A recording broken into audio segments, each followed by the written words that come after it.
ഉറങ്ങിയോ ആവോ? അവൾ അവനെ നോക്കിക്കൊണ്ട് തന്നെ കിടന്നു. അപ്പോഴും അവളുടെ ചുണ്ടിലെ പുഞ്ചിരി മാഞ്ഞിരുന്നില്ല. അവനോടൊപ്പമുള്ള നല്ലൊരു ജീവിതവും സ്വപ്നം കണ്ട് കണ്ട് അവളുടെ കണ്ണുകൾ പതിയെ അടഞ്ഞു വന്നു. ആ അടഞ്ഞ മിഴികൾക്കിടയിലും നിറഞ്ഞു നിന്നത് ചിരിക്കുന്ന അവളുടെ പ്രാണന്റെ മുഖമായിരുന്നു. രാവിലെ ആദ്യം കണ്ണു തുറന്നത് ദേവയാണ്. വീട്ടിലാകുമ്പോഴും അവൾ നേരത്തെ എഴുന്നേൽക്കും. അവിടെ അടുക്കളത്തോട്ടത്തിലാണ് രാവിലെ അവളും അച്ഛനും ഉണ്ടാവുക.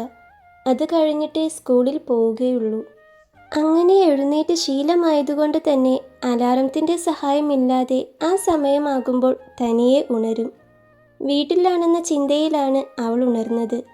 കണ്ണു തുറന്നതും ഇതുവരെ കാണാത്ത കട്ടിലും മുറിയുമെല്ലാം കണ്ട് അവളൊന്ന് ഞെട്ടി. ഒരു 2 നിമിഷം വേണ്ടി വന്നു അവൾക്ക് ഇന്നലെ നടന്ന കാര്യങ്ങളെല്ലാം ഓർക്കാൻ. പെട്ടെന്ന് അവളൊന്ന് ഞെട്ടിക്കൊണ്ട് കട്ടിലിൻ്റെ മറുവശത്തേക്ക് നോക്കി.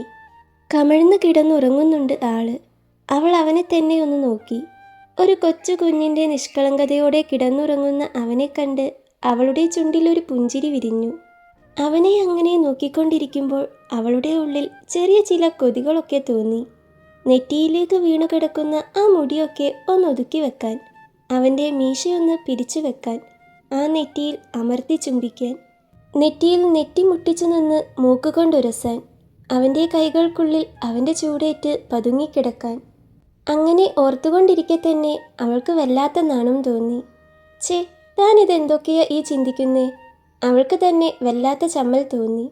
എങ്കിലും ചുണ്ടിൽ വിരിഞ്ഞ ചിരി മായാതെ ചുവന്നു തുടുത്ത മുഖത്തോടെ അവൾ അവൻ്റെ മുഖത്തേക്കും നോക്കി അല്പസമയം അങ്ങനെ കിടന്നു. അയ്യോ, ഇങ്ങനെ കിടന്നാൽ എങ്ങനെയാ ശരിയാവുക? നിന്റെ ചെക്കൻ തന്നെയാ, അവനെ ആരും കൊത്തിക്കൊണ്ട് പോവില്ല. ഇപ്പോൾ എഴുന്നേറ്റ് അടുക്കളയിലേക്ക് പോ ദേവു. അവളുടെ ഉള്ളം അവളോട് പറഞ്ഞതും അവൾ ഒന്നുകൂടി അവനെ നോക്കിക്കൊണ്ട് പതിയെ എഴുന്നേറ്റു. അലമാരയിൽ ഒരു ഭാഗത്ത് അവൾക്കായി വാങ്ങിയ ഡ്രസ്സെല്ലാം അടുക്കി വെച്ചിട്ടുണ്ട്. അതിൽ നിന്നും ഒരു കരിഞ്ഞ നീല ടോപ്പും പാൻറ്റും ഇടാനുള്ളതൊക്കെ എടുത്ത് ബാത്റൂമിലേക്ക് നടന്നു. ദേഹത്ത് വെള്ളം തട്ടിയതും അവൾക്ക് വല്ലാത്ത തണുപ്പ് തോന്നി. വീട്ടിലാകുമ്പോൾ ചെടികളെല്ലാം നനച്ച് തോട്ടത്തിലെ പണിയെല്ലാം കഴിഞ്ഞു വന്ന് വീണ്ടും ഒരു ചായ കൂടി കുടിച്ചിട്ടേ കുളിക്കാൻ കയറാറുള്ളൂ. അപ്പോഴേക്കും കുറച്ചുകൂടി നേരം വെളുത്തിട്ടുണ്ടാവും. ഇതിപ്പോൾ 6 മണി പോലും ആയിട്ടില്ല. പക്ഷേ കുളിക്കാതെ അവൾക്ക് അടുക്കളയിലേക്ക് പോകാൻ തോന്നിയില്ല. വലിയ തറവാട്ടുകാരല്ലേ, ഇവിടുത്തെ ശീലം എങ്ങനെയാണെന്ന് അറിയില്ലല്ലോ. അതുകൊണ്ടവൾ എങ്ങനെയൊക്കെയോ വിറച്ച് വിറച്ച് കുളിച്ചു. ബാത്റൂമിൽ നിന്ന് ഇറങ്ങിയപ്പോൾ അവളുടെ കണ്ണുകൾ വീണ്ടും കട്ടിലിലേക്ക് പാഞ്ഞു. ഇപ്പോഴും കമിഴ്ന്നു കിടപ്പാണ് ആള്. അവളുടെ ചുണ്ടിൽ വീണ്ടും ഒരു പുഞ്ചിരി സ്ഥാനം പിടിച്ചു. ഉണങ്ങിയൊരു തോർത്ത് തലയിൽ കെട്ടിവെച്ചു. ചമയങ്ങളൊന്നുമില്ല. സിന്ദൂരച്ചെപ്പിൽ നിന്നും ഒരു നുള്ളു സിന്ദൂരമെടുത്ത് നെറുകയിൽ ചാർത്തി. പിന്നെ പതിയെ വാതിൽ ചാരി വെച്ച് താഴേക്ക് നടന്നു. രാവിലെ തന്നെ അടുക്കള ഉണർന്നിട്ടുണ്ട്. പുറംപണിക്കും പാത്രം കഴുകാനും അങ്ങനെയുള്ള സഹായത്തിനൊക്കെ ജോലിക്കൊരു ചേച്ചിയുണ്ട്. അടുക്കളയിൽ പിന്നെ അമ്മയും വല്യമ്മയും ചെറിയമ്മയും ഉണ്ട്.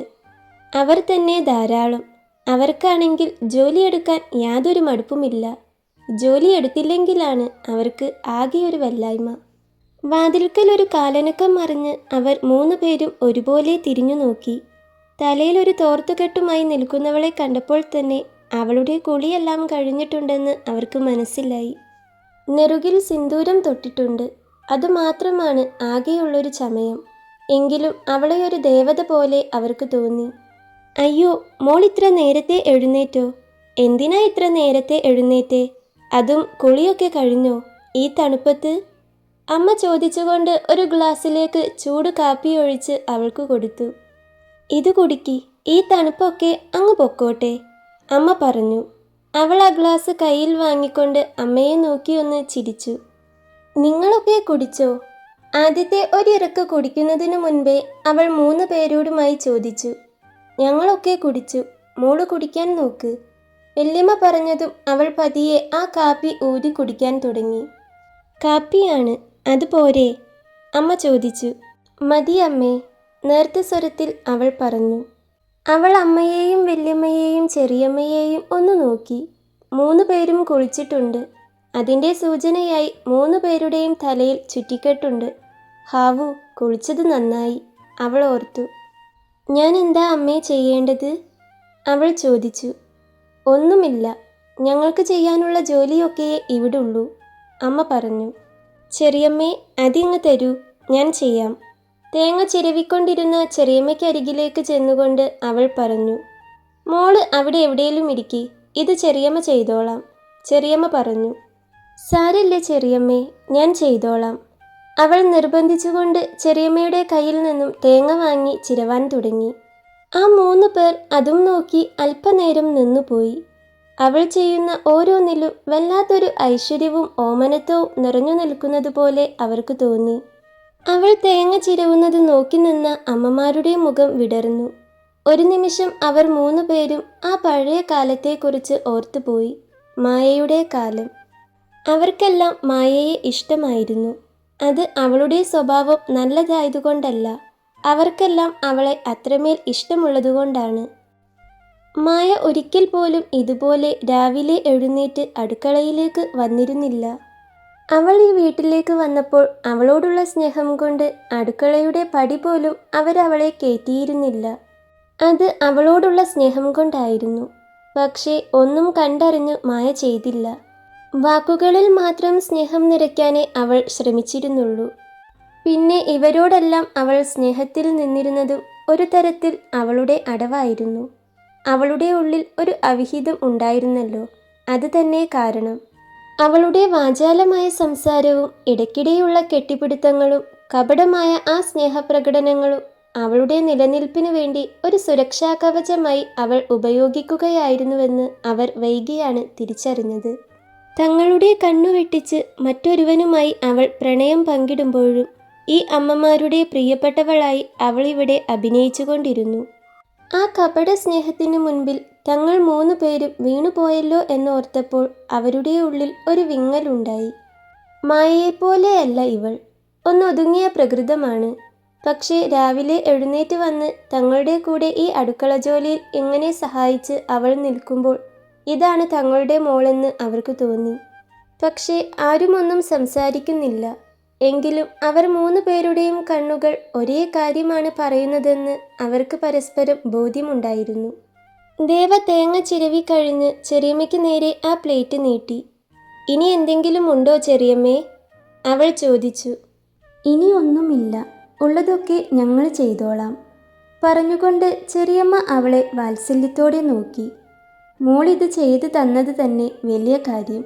നല്ല മോളാട്ടോ, നന്ദനെ നോക്കിക്കോണം. സാവിത്രിയമ്മ അവളുടെ കവിളിൽ പതുക്കെ കൈ ചേർത്ത് വെച്ചുകൊണ്ട് പറഞ്ഞു. അമ്മയുടെ കണ്ണുകൾ നിറഞ്ഞിരുന്നു ആ സമയം. അവളുടെ കണ്ണുകളും എന്തിനോ നിറഞ്ഞു. അമ്മയെ നോക്കി നന്ദനെ നോക്കിക്കോളാമെന്ന് തലയാട്ടുമ്പോൾ അവൾക്ക് സങ്കടമോ സന്തോഷമോ അങ്ങനെ എന്തൊക്കെയോ തോന്നി. നെഞ്ചിനുള്ളിൽ ഒരു പിടപ്പ്. അടുക്കളയിൽ തന്നെ ഇനി എന്ത് ചെയ്യണമെന്നറിയാതെ ചുറ്റിപ്പറ്റി നിൽക്കുന്ന അവളെ കണ്ട് വല്യമ്മ സ്നേഹത്തോടെ അരികിലേക്ക് വന്നു. അവരുടെ കയ്യിൽ ഒരു ട്രേയും അതിൽ 4 ഗ്ലാസ് കാപ്പിയും ഉണ്ടായിരുന്നു. മോളെ ദേവു, ഇതൊന്ന് ഉമ്മറത്തേക്ക് കൊണ്ടു കൊടുക്ക്, പിന്നെ ഒരു ഗ്ലാസ് നന്ദനും കൊടുത്തേക്ക്. വല്യമ്മ ആ ട്രേ അവൾക്ക് നേരെ നീട്ടിക്കൊണ്ട് പറഞ്ഞു. അവളൊരു പുഞ്ചിരിയോടെ തലയാട്ടി അത് കയ്യിൽ വാങ്ങി. അതും കൊണ്ട് ഉമ്മറത്തേക്ക് പോകുന്ന അവളെ നോക്കി ആ 3 അമ്മമാരും ഒരു നിമിഷം അങ്ങനെ നിന്നു. ആ സമയം സാവിത്രിയമ്മയുടെ മനസ്സിൽ തെളിഞ്ഞു വന്നത് അമ്പലമുറ്റത്ത് അവളെ കണ്ട ആ ദൃശ്യമായിരുന്നു. ഏട്ടത്തി, നമ്മളന്ന് അമ്പലത്തിൽ വെച്ച് കണ്ടപ്പോൾ ഈ കുട്ടി ഇങ്ങനെയൊന്നും ആയിരുന്നില്ലല്ലോ, എന്തൊരു കുറുമ്പായിരുന്നു. അമ്മ അന്നത്തെ ഓർമ്മയിലെന്നോണം നേർത്തൊരു പുഞ്ചിരിയോടെ തന്നെ വല്യമ്മയോട് പറഞ്ഞു. അമ്പലത്തിലെ താഴെ പടിക്കെട്ടിൽ പൂ വിൽക്കുന്ന ആ പാവം മുത്തശ്ശിയോട് കുസൃതി കാട്ടി ചിരിച്ചതും അവരെ കൊഞ്ചിച്ചതുമെല്ലാം അമ്മയുടെ കണ്ണുകളിൽ ഇപ്പോഴും മായാതെ നിൽപ്പുണ്ട്. അന്ന് കണ്ട ആ പ്രസരിപ്പും ചിരിയും ഇന്ന് ഈ മുഖത്തില്ലാത്തതുപോലെ അവർക്ക് തോന്നി. കല്യാണം കഴിഞ്ഞ് ഇന്നലെ ഇങ്ങ് വന്നതല്ലേ ഉള്ളൂ സാവിത്രി, നമ്മളെയൊക്കെ ആദ്യമായി കാണുകയല്ലേ. ആ നമ്മളോട് പെട്ടെന്ന് ചാടിക്കേറി അതുപോലെയൊക്കെ സംസാരിക്കോ? ഇല്ലല്ലോ. കുറച്ച് കഴിയുമ്പോൾ അവൾ പതിയെ മാറിക്കോളും. അന്ന് കണ്ട ആ ദേവ തന്നെയാവും അവള്. വല്യമ്മ ഒരു ചിരിയോടെ തന്നെ പറഞ്ഞതും അമ്മയും ഒന്ന് ചിരിച്ചു. അമ്മയും വല്യമ്മയും പറഞ്ഞ് ചെറിയമ്മയ്ക്കും അവളുടെ കുറുമ്പൊക്കെ മനസ്സിലായിരുന്നു. വല്യമ്മയുടെ വാക്കുകളിൽ ആശ്വാസമുണ്ടായിരുന്നെങ്കിലും അമ്മയുടെ ഉള്ളിൽ ഒരു ചെറിയ പേടി ബാക്കിയായിരുന്നു. മായയുടെ ചതി നന്ദനെ മാറ്റിയതുപോലെ നന്ദൻ്റെ ഈ തണുത്ത പെരുമാറ്റം ദേവയുടെ ചിരിയും കുറുമ്പും കവർന്നെടുക്കുമോ എന്നായിരുന്നു അവരുടെ പേടി. എങ്കിലും അവളിൽ ഒരു പ്രതീക്ഷയുടെ വെളിച്ചമുണ്ടെന്ന് അവർ വിശ്വസിച്ചു. അങ്ങനെ വിശ്വസിക്കാനായിരുന്നു അവർക്കിഷ്ടം. നന്ദൻ ഉണർന്നിട്ടുണ്ട്. പണ്ട് മായ ഇവിടെ നിന്നും പോകുന്നതുവരെ പുലർച്ചെ 5 മണിക്ക് നന്ദൻ എഴുന്നേൽക്കുമായിരുന്നു. പിന്നെ ഒരു നടത്തമാണ്. തോട്ടിൻകരയിലൂടെയുള്ള ആ ഇടവഴിയിലൂടെയും പാടവരമ്പിലൂടെയും നടന്ന് വീടെത്തുമ്പോൾ എങ്ങനെ പോയാലും മണിക്കൂർ 1 കഴിയും. അവൻ്റെ ഓരോ പ്രഭാതവും അത്രമേൽ ഊർജ്ജസ്വലമായിരുന്നു. പക്ഷേ മായ അവനെ ചതിച്ച് മറ്റൊരുവൻ്റെ കൂടെ ഇറങ്ങിപ്പോയതോടെ പണ്ടത്തെ അവൻ്റെ ശീലങ്ങളെല്ലാം മാറി. പരിചയക്കാരുടെ ചോദ്യങ്ങളിൽ നിന്നും നാട്ടുകാരുടെ സഹതാപ നോട്ടങ്ങളിൽ നിന്നും ഒളിച്ചോടാൻ അവന് വല്ലാത്ത കൊതി തോന്നിപ്പോയി. അങ്ങനെയാണ് മുകളിലത്തെ നിലയിലെ ആ മുറി ഒരു ജിമ്മായി മാറിയത്. ആ 4 ചുവരുകൾക്കുള്ളിൽ അവൻ തൻ്റെ ദേഷ്യവും സങ്കടവും വിയർപ്പായി ഒഴുക്കിക്കളഞ്ഞു. പുറത്തെ ലോകത്തിന് മുന്നിൽ നിന്നും ഒളിച്ചോടാൻ ശ്രമിക്കുന്ന ഒന്നിനുമില്ലാത്തൊരു പാവം ചെക്കനായി മാറിയവൻ. ദേവ ട്രേയുമായി ഉമ്മറത്തേക്ക് നടന്നു. അച്ഛനും വല്യച്ഛനും ചെറിയച്ഛനും ഉമ്മറത്തിരുന്ന് പത്രം വായിക്കുകയാണ്. ഇതെന്താ പത്രം വായിക്കുന്ന മത്സരോ? അവൾക്ക് തോന്നാതിരുന്നില്ല. അവൾ ഓരോരുത്തരുടെയും അരികിൽ ചെന്ന് നേർത്തൊരു പുഞ്ചിരിയോടെ അച്ഛ, വല്യച്ഛ, ചെറിയച്ഛ എന്നൊക്കെ വിളിച്ചുകൊണ്ട് കാപ്പി നീട്ടി. അവർക്കും അതൊരു പുതിയ അനുഭവമായിരുന്നു. മായ എല്ലാവരോടും സ്നേഹത്തിലായിരുന്നു പെരുമാറിയിരുന്നതെങ്കിലും കല്യാണം കഴിഞ്ഞ ആദ്യ നാളുകളിൽ മാത്രമാണ് അവൾ ഇങ്ങനെയൊക്കെ ചെയ്തിട്ടുള്ളത്. പിന്നീട് പതിയെ പതിയെ ആ പതിവുകളെല്ലാം മാഞ്ഞു പോവുകയായിരുന്നു. മോള് കുടിച്ചോ? അച്ഛൻ സ്നേഹത്തോടെ ചോദിച്ചു. ഓ അച്ഛ. അടുക്കളയിലേക്ക് ചെന്നപ്പോൾ തന്നെ അമ്മ തന്നു. അവൾ പറഞ്ഞുകൊണ്ട് പതിയെ തലയാട്ടി. ഉറക്കമൊക്കെ ശരിയായിരുന്നോ മോളെ? പുതിയ സ്ഥലമല്ലേ? വല്യച്ഛനും ചെറിയച്ഛനും വാത്സല്യത്തോടെ അവളെ നോക്കി. നല്ലതായിരുന്നു വല്യച്ഛ. ദേവ വിനയത്തോടെ മറുപടി നൽകി. ഇതാർക്കാ മോളെ? ട്രേയിലെ ബാക്കിയുള്ള ഒരു ഗ്ലാസ് കാപ്പി കണ്ട് അച്ഛൻ ചോദിച്ചു. ഇത് നന്ദേട്ടനാ. ആ, എന്നാ ചൂട് പോകുന്നതിന് മുൻപേ ചെന്ന് കൊടുത്തേക്ക്. അവൻ മുകളിലത്തെ ജിമ്മിലുണ്ടാകും. അച്ഛൻ പറഞ്ഞത് കേട്ട് അവളൊന്ന് തലയാട്ടി. മുകളിലേക്കുള്ള ആ ഓരോ കോണിപ്പടിയും കയറുമ്പോൾ ദേവയുടെ ഉള്ളിൽ ഒരു വിറയൽ പടരുന്നുണ്ടായിരുന്നു. അവളുടെ നെഞ്ചിടിപ്പ് അവൾക്ക് തന്നെ കേൾക്കാമായിരുന്നു. തൻ്റെ പ്രണയം ഒത്തിരി രാത്രികളിൽ നടക്കാത്ത സ്വപ്നമെന്ന നിലയ്ക്ക് ഇതുപോലെയെല്ലാം ആലോചിച്ച് ചിന്തിച്ചു കൂടി കിടന്നിട്ടുണ്ട്. പിന്നീട് നന്ദൻ്റെ കല്യാണം കഴിഞ്ഞപ്പോൾ ഒത്തിരി വേദന തിന്നുകൊണ്ട് തന്നെ നെഞ്ചുമുറിയുന്ന വേദനയോടെ മറക്കാൻ ശ്രമിച്ചു. മറ്റൊരു പെണ്ണിൻ്റെ ഭർത്താവിനെ ചിന്തിക്കാനോ മോഹിക്കാനോ പാടില്ലെന്നല്ലേ? മറക്കാൻ ഓരോ തവണ ശ്രമിക്കുമ്പോഴും അത് വീണ്ടും ഓർക്കാനുള്ള സാഹചര്യം ഉണ്ടാക്കുകയാണെന്ന് തോന്നിയപ്പോൾ പതിയെ അതും വിട്ടു. ഹൃദയത്തിൻ്റെ ഒരു മൂലയിൽ ആർക്കും തുറക്കാൻ പറ്റാത്തൊരു താക്കോലിട്ട് അവനെ തൻ്റെ പ്രണയത്തെ പൂട്ടിവെച്ചു. എന്നാൽ പെട്ടെന്നൊരു സുപ്രഭാതത്തിൽ ഇതെല്ലാം നടക്കുമ്പോൾ ഇതൊക്കെ സത്യം തന്നെയാണോ അതോ സ്വപ്നമാണോ എന്ന് പലപ്പോഴും തോന്നിപ്പോകുന്നു. അവനെക്കുറിച്ച് ആലോചിക്കുമ്പോൾ തന്നെ അവനോടുള്ള പ്രണയം കൊണ്ട് ഹൃദയം ഇങ്ങനെ നിറഞ്ഞു കവിയുന്നു. അത് പെട്ടെന്നൊരു നിമിഷം കൊണ്ട് ദേഹത്തിലൊരു കുളിരായും ചുണ്ടിലൊരു പുഞ്ചിരിയായും പുറത്തേക്കിങ്ങനെ ഒഴുകി വരുന്നു. ചിന്തിച്ചുകൊണ്ടിരിക്കെ തന്നെ അവൾ ജിമ്മിനായി അവൻ ഒരുക്കിയിരിക്കുന്ന ആ മുറിക്ക് മുൻപിലെത്തിയതും അവളൊന്ന് ഞെട്ടി. ഒരു നിമിഷം അകത്തേക്ക് കയറണോ കയറണ്ടേ എന്ന് സംശയിച്ച് അവൾ ആ വാതിൽക്കൽ തന്നെ നിന്നുപോയി. രണ്ടും കൽപ്പിച്ച് അവൾ വാതിൽ തുറക്കാൻ പോയതും അതേസമയം തന്നെ അവൻ വാതിൽ തുറന്നിരുന്നു. പെട്ടെന്ന് ആയതിനാൽ അവൾ വീണ്ടും ഞെട്ടി. കയ്യിലിരുന്ന ഗ്ലാസ് കയ്യിൽ നിന്നും വീണുപോയെന്ന് പോലും അവൾക്ക് തോന്നിപ്പോയി. ഇല്ല, വീണിട്ടില്ല, കയ്യിൽ തന്നെയുണ്ട്. എന്താ ദേവു ഇത്? ഇതെല്ലാം നോക്കി ചെയ്യണ്ടേ? ഇത് എങ്ങാനും താഴെ പോയിരുന്നെങ്കിലോ? അവൾ അവളെ തന്നെ കുറ്റപ്പെടുത്തി. ദേവയുടെ ഞെട്ടി എന്ന പോലെയുള്ള ഭാവവും കയ്യിലെ വിറയ്ക്കുന്ന കാപ്പിയുടെ ഗ്ലാസും കണ്ട് നന്ദൻ അവളെ തന്നെ ഒന്ന് നോക്കി. അത് അമ്മ തരാൻ പറഞ്ഞതാ. പറയുമ്പോൾ അവൾ വിറച്ചു പോയിരുന്നു. വിയർത്തൊലിച്ചു നിൽക്കുന്ന അവൻ്റെ ശരീരം വളരെ ദൃഢമായിരുന്നു. ഒരു നിമിഷം അവളുടെ നോട്ടം അവൻ്റെ വിരിഞ്ഞു നിൽക്കുന്ന നെഞ്ചിൽ വന്നു നിന്നു. അതുകണ്ട് പേടിച്ചിട്ടോ എന്തോ അവളൊന്ന് ഉമിനീരിറക്കിപ്പോയി. അവളൊരു പിടപ്പോടെ വേഗത്തിൽ അവൻ്റെ ദേഹത്തു നിന്നും നോട്ടം മാറ്റിക്കളഞ്ഞു. നിനക്കെന്താ, വിക്കുണ്ടോ? അവളുടെ വിറയലും തപ്പിക്കളിയും കണ്ട് നന്ദൻ ചോദിച്ചു. അത് ഞാൻ പെട്ടെന്ന് വാതിൽ തുറന്നപ്പോൾ ചോദിച്ചുകൊണ്ടുള്ള അവൻ്റെ നോട്ടവും ഭാവവും കണ്ട് പെട്ടെന്ന് അവൾക്ക് എന്ത് പറയണമെന്നറിഞ്ഞില്ല. ഇന്നലെ ഇങ്ങനെയൊന്നും ആയിരുന്നില്ലല്ലോ. ഫ്രണ്ട്സാണ്, ഒരിക്കലും വേദനിപ്പിക്കില്ല എന്നൊക്കെ പറഞ്ഞിട്ട് ഇന്ന് രാവിലെ തന്നെ പേടിപ്പിക്കുന്നു. അവൾ കണ്ണു ചുരുക്കിക്കൊണ്ട് ആലോചിച്ചു. എന്തേ? അവളുടെ നോട്ടം കണ്ട് അവൻ വീണ്ടും ചോദിച്ചു. ഒരു നിഷ്കളങ്ക ഭാവത്തോടെ ഒന്നുമില്ലെന്ന് അവൾ തോളുകുലുക്കി. ഞാൻ കുളിച്ചു വന്നിട്ടേ കാപ്പി കുടിക്കാറുള്ളൂ. ആകെ വിയർത്തിരിക്കുക. അവളുടെ കൊച്ചു കുട്ടികളുടേതെന്ന പോലെയുള്ള ഭാവം കണ്ട് അവൻ പറഞ്ഞു. സത്യം പറഞ്ഞാൽ എന്തിനോ അവന് ചിരി വരുന്നുണ്ടായിരുന്നു. പക്ഷേ അവനത് പുറത്തു കാണിച്ചില്ല. എനിക്കറിയില്ലായിരുന്നു. അമ്മ പറഞ്ഞപ്പോൾ. അവൾക്ക് വീണ്ടും വിറയൽ. അതുകണ്ട് അവൻ അവളെ നോക്കിയൊന്ന് ചിരിച്ചു. എടോ, താൻ എന്തിനാ ഇങ്ങനെ പേടിക്കുന്നേ? ഞാൻ പറഞ്ഞില്ലേ നമ്മൾ നല്ല ഫ്രണ്ട്സാണെന്ന്. പിന്നെന്താ? തൻ്റെ അന്നത്തെ സംസാരമൊക്കെ കേട്ടപ്പോൾ ഞാൻ കരുതി തനിക്ക് നല്ല ധൈര്യമാണെന്ന്. അവനൊരു നേർത്ത ചിരിയോടെ പറഞ്ഞതും അവളൊന്ന് അവനെ നോക്കി ചിരിച്ചു. ഹാവൂ, അവൾ ഉള്ളാലെ പറഞ്ഞുപോയി.